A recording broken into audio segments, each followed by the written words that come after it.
Welcome back, everyone, to the cigar smoke-filled back room. I am Doug with Tusk Consulting.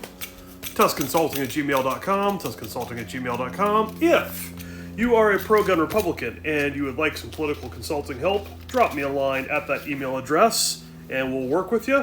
If you are not a pro-gun Republican, I've lost my patience with you. Out of here. Vamoose. Today's video is going to be a little bit different. Usually we pick a topic and go through it, stuff that's not discussed enough in politics or not discussed honestly enough in politics. Today, very different. Today we're going to talk about the June 27th presidential debate between Donald Trump and Joe Biden. And before anybody asks, the cigar of the day is a Five Vegas Nicaragua, one of my standby sticks. Okay, the bottle of the day is the Balvenie 14-year Caribbean cask finish. This is a single malt scotch. And so why are we drinking single malt scotch today? It's been aged in rum casks. 'Cause it's a good day. Nice sweet notes on that. And again, not sponsors to the program or anything like that, but wow, that would be stupendous. Almost as good as watching this debate. Anyhow. So, the debate. A lot to say about this debate. The fact that it was before the nominating conventions of either party, very unusual. The fact that the Presidential Debate Commission wasn't involved in it, very unusual. There's essentially, Joe Biden shouldn't even be debating because he's the incumbent, and he had bad things to say about Trump and think Trump was good for the democracy and yada yada yada, all this stuff that ran out of the mouth. And yet he debated. Why did he debate? A lot of conjecture was that Democrats were nervous about how Joe Biden was doing and how he would fare against Donald Trump, and they needed to be reassured with a good debate performance. Before we dive into all that, let us remember something. We did a video a couple months ago about debates, and remember, debates are theater, not substance. Now, having said that, I am, of course, a political nerd. And so, watching this debate, I took like 2 pages of notes here. And if you want to go through all this stuff, I can go through all this stuff. But frankly, it doesn't matter. I got issue by issue, every question asked, what they said. That is a whole bunch of overanalysis. Let's get to the heart of it. And this harkens back to that video I did about debates, where I said that debates are theater, not substance. If you remember there, I said the easiest way to win a political debate, and political debates are not the same thing as high school debates, right? These are not academic debates. The easiest way to win a debate is to be on stage when your opponent loses a debate. A lot of debates have neither winners nor losers. They're kind of a wash, they're a push, they're a meh, yeah, they both had good things to say, or they both kind of sucked. That is not what we had tonight. And look, I am a pro-gun Republican. Obviously, I'm rooting for Donald Trump. Okay, fine. But the simple fact of the matter is, in this debate, Biden lost. Biden lost. And he lost early. And he lost hard. He did not look like he was with it. He trailed off sentences. He stopped looking at the camera altogether. And he's been a politician for pushing 50 years. Politicians always know where the camera is. And they look at the camera. He said that America had 1,000 trillionaires. Maybe after his inflation's over, we're all going to need to be trillionaires. I'll tell you what. But I mean, the guy, he had real problems, especially early in the debate. The irony was, as the debate went on, he actually got stronger. I think a lot of people thought that Biden would not do well physically or mentally in this debate, but I think a lot of people were expecting that as the debate went on, he would get weaker. Having to stand up all that time, running out of his prepared zingers and so forth, right? They figured maybe towards the end that he wouldn't do well. But that was not the case. From the get-go, Joe Biden sounded weak. Of course, after the debate, he's got a little bit of a cold. They didn't say that before the debate, though, right? Yeah. You got to wait to see how bad your candidate is before you start making excuses for him, I guess. But look, one of the biggest criticisms of Donald Trump is that he does not look or sound or act presidential. And it is a very common criticism. I heard it today on talk radio. People say they'd like to hear Donald Trump sound more presidential. And whether or not you believe that Donald Trump sounded presidential or not, the fact is that as the debate went on, and Joe Biden actually did get a little bit stronger. He was very weak at the beginning, very, very weak. Towards the end, it was essentially they were doing about the same. But here's the trouble. Joe Biden is president right now, and he allowed himself to get into this tete-a-tete with Trump and allowed himself to be drawn into this you suck, no you suck, no you suck, no you suck kind of thing. And that's not presidential. And obviously, you want your candidate, in my case Donald Trump, to be looking presidential and so forth. But almost as good is if the incumbent who you're running against, who is the president, looks at least as bad as you do in this regard. And having said all that, even still, Trump actually did pass up multiple opportunities to, respond in an emotional fashion. He passed up on it. He was actually fairly disciplined for Trump in a lot of the times when he was being attacked. He kept his demeanor. He didn't shout things over and so forth. It was actually a pretty good debate for Trump. So yes, obviously, Trump won. Partially because he did do a little bit better than people are used to seeing Trump do on a debate stage, but mostly because Biden lost. And when you're on stage when your opponent loses, well, that means that you win. Now, there's a lot that this all impacts. But before we get into what all that means, I do want to go through a few of these points. Because, I'm too much of a political nerd to not talk about some of these details. Okay, so let's see here. Even on the first question about the economy,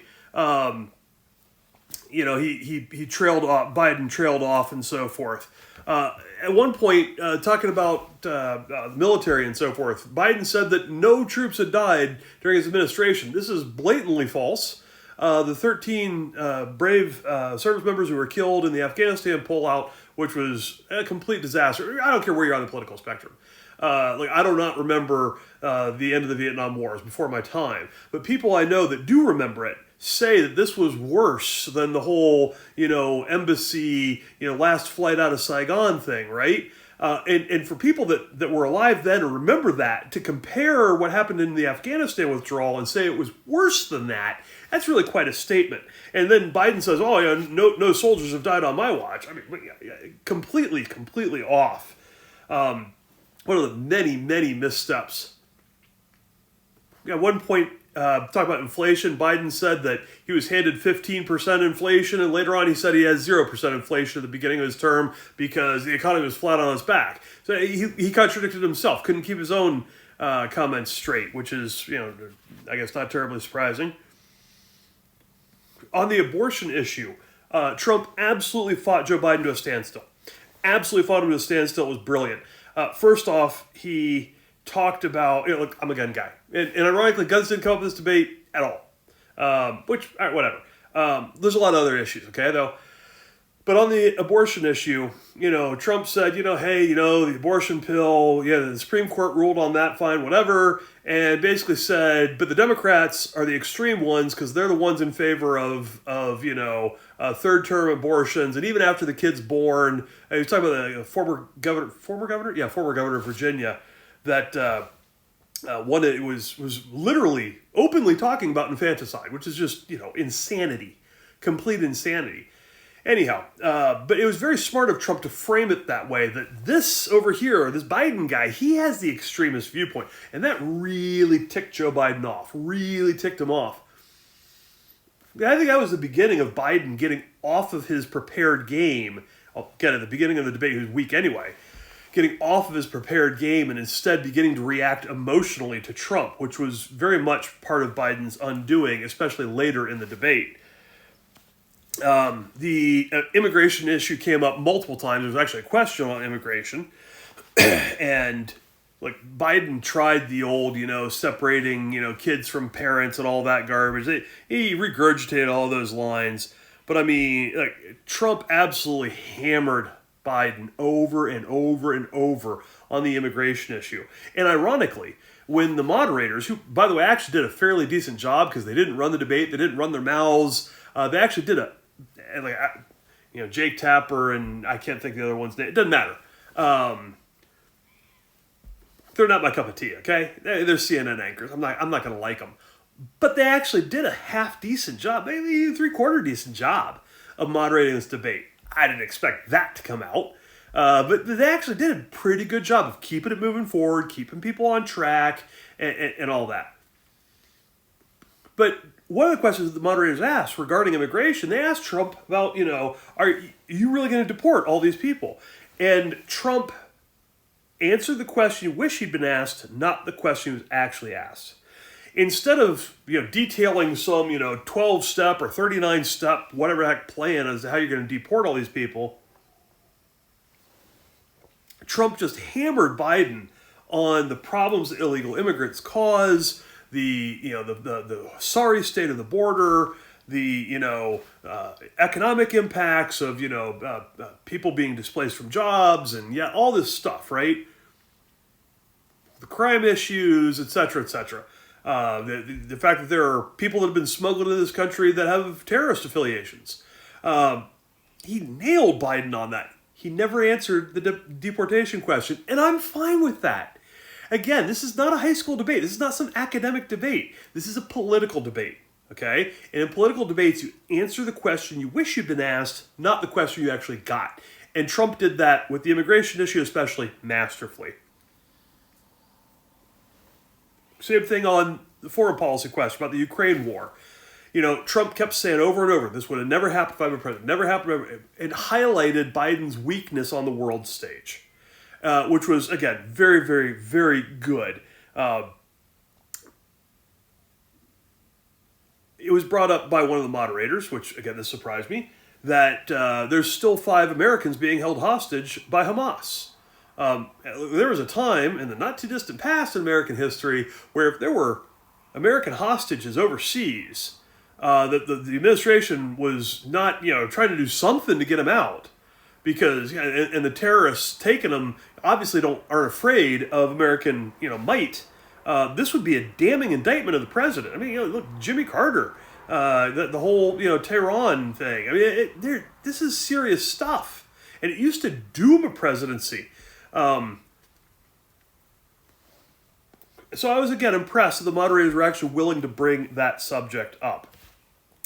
When it came to the conversation about January 6th, of course, Biden tried to make hay with it, but Trump did actually a pretty good job. He highlighted Nancy Pelosi's unwillingness to use the National Guard that he had recommended. Look, if you want to say the guy's, trying to lead a coup or some garbage like that, why would you ask for the National Guard to help control the crowds if you want the crowds to go do nefarious things? I mean, it makes no sense. And the fact is that Nancy Pelosi did say that it was her fault, it was her responsibility what happened, because she didn't go for the National Guard. And, well, duh. Everybody, any thinking person that actually wants to investigate what happened knows this. It's public knowledge now. But a lot of people hadn't heard it because, look, this doesn't get a lot of play in the mainstream media. But Trump took the opportunity of getting the question to bring something up and pinned it on Pelosi very, very nicely. And then, of course, they talked about, the convictions and everything. And, Biden got in his rehearsed line about Trump being a convicted felon and all this stuff. And then there was a lot of talk about retribution. And Biden kept saying that this guy is seeking political retribution and all this stuff. I think the best line that Trump probably had all night was saying that his retribution was going to be being a success. And that's really brilliant. Because, look, in life in general, you're going to have enemies, people that don't like you, for whatever reason, whatever the cause, doesn't matter. The best the best revenge is to be successful. Your enemies hate it when you do well, okay? And so if you do well, and you're happy, and you lead a good, happy, successful life, it burns them. It burns them. You don't have to get back at them. In fact, trying to get back at them is often counterproductive, okay? Then they're living in your head rent-free. if you just go on your merry way and do what's best for you and not let their garbage get you down, baby, you're going to be fine. And it's going to bother your adversaries a ton. So I like that. My retribution will be success. I thought it was quite good. Again, I'm not going to go through all of these. There's a zillion of these that we could talk about. When it came to the age thing, Biden said, look at my record, which, of course, he's going to say that, right? Frankly, I think if you look at his record, you're not going to like Biden so well, but that's all right. With Trump, he pointed out that he took cognitive tests, pointed out he's in good physical health, which he is. Biden pointed out that Trump's only 3 years younger than him, which I think is correct. But look, not everybody ages the same, okay? And to be fair, I don't even think that Biden being the age he is the problem. I think it's the condition he's in. Some people, they start to go to crap when they turn 40. Some people it takes a little longer. There are some people that are Joe Biden's age or older. I've worked with people that are older than Joe Biden that are still very mentally with it. Okay, people that I would absolutely and have trusted to do engineering stress analysis on something. Okay, because they're good. They don't have a cognitive problem. I don't know what Joe Biden's problem is, but he's got a problem. And his age is certainly a factor in it, but it's not the whole thing. But again, I thought this was a good thing to talk about because it is a concern that a lot of people have about Joe Biden.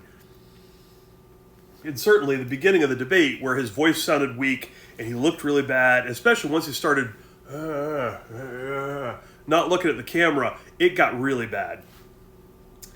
Oh, let's see here. Oh, about accepting the election. Again, this is a fairly well-phrased question from the moderators. They asked Trump if, the election were held and all legal challenges were exhausted, whether or not he would accept it. And of course, he said he would. But they asked the question again like he hadn't answered it. He said, well, of course I would. He also shouldn't have to say this, but yeah, But I thought it was well phrased. They said, and all legal challenges exhausted. Because that's really the issue. Right? If you think the election's not free and fair, he brought up it's got to be free and fair, then the issue is if there's legal recourse, which there can be, once those are exhausted, then it's a different conversation. Then you have to be like, look, here's how it is. This is the state of things, and that's that.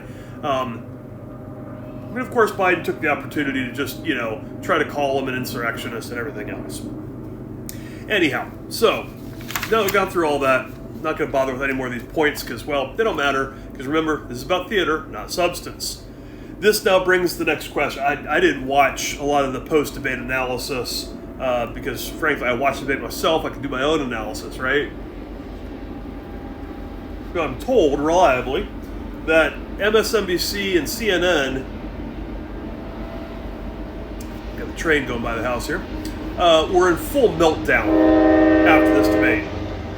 And that then brings up the question, who after Biden? The reason to have this debate so early was to reassure Democrats. I don't think many Democrats are reassured. In fact, I think Democrats feel worse now than they did before. They finally saw what so many of us have said. Because look, the State of the Union address, Biden, had some really strong coffee or whatever, and gave a fast but pointed address. He hit the things he needed to hit. He spoke very quickly. He got through it and did a heck of a lot better than expectations had been set for him. At this debate, that did not happen. There was a serious underperformance by Joe Biden. Very serious. He showed some of his weaknesses that some of us have been willing to see and others have just kind of ignored. This is, I don't know what the exact numbers are, probably one of the most watched debates in history. And for it to be so early, that's saying a lot early in the cycle. But this is now going to raise the question as to whether or not the Democrats are going to continue with the Biden candidacy. And this means, of course, that the DNC has to scramble. Because here's the deal. Neither party is technically nominated either one of these guys. The conventions haven't happened yet. Yes, I know we voted in primaries. Okay. And yes, there are pledged delegates and blah, blah, blah, blah, blah. Of course, and yes, they can both go to convention and win their nomination. But after a performance like this, you think the power brokers of the DNC aren't calling Gavin Newsom, Gretchen Whitmer, and who knows who else? Pick your favorite second string Democrat du jour. They absolutely are. Because this is now serious enough that they have to think about what the future is. Because the future ain't Joe Biden, okay? It ain't. And here in 2024, what they've come to realize is the best, a Democrat incumbent should be doing a lot better than this. I hate talking about polls, but the polls are out there. Joe Biden should not be neck and neck with Donald Trump. Some polls even show Trump ahead. And in the swing states, even fairly Democrat-leaning polls, the pollsters that tend to favor the liberal sides, are showing Trump winning most of the swing states. And if that's true, if Trump wins, most of the swing states, I mean, he's president. Forget what the national, popular vote poll is. It comes down to the 8 swing states. Trump wins most of those, he's president. That's just that. And they know it. And of course, then the problem becomes, how do you gracefully get rid of Joe and not snub Kamala Harris? Because let's be clear about something. The Democrats don't want Kamala Harris either. They don't. For a host of reasons. She's not a great candidate. When she ran for president in the Democrat primary, she was polling at like 2% when she dropped out. And 2%, look, that's paid staff and blood relation. You're not doing good if you're at 2%, okay? Most of us could do better than 2% if we, just stand up there and not start speaking in tongues. Kamala Harris was a bad candidate. She was picked for her intersectional politics because of her race and her gender. That's why they chose her. They wanted to get a certain appeal to certain slices of the demographic that they thought would help. That is not the same thing. Somebody being a running mate is not the same thing as wanting them to be at the head of the ticket. Okay? But now they got to figure out, how do we replace Joe and it not be Kamala? Because Kamala is his VP, right? If you did if you did a 25th Amendment thing or whatever, Kamala would be president. The Democrats don't want that. They absolutely do not want Kamala Harris. So now they got a problem. They got to figure out a way to slide somebody else in there without alienating the intersectional politics play that they made when they put Kamala on with Joe. This would be very tough for them. But there's the other angle to think about here. Who's Trump's running mate going to be? And look, to a certain degree, running mates don't matter a ton. There are historical reasons like, regional appeal and so forth. Those matter a little bit less in the modern era of politics than they did back in the day. Like George W. Bush picked Dick Cheney. They were actually in the same state when he picked him.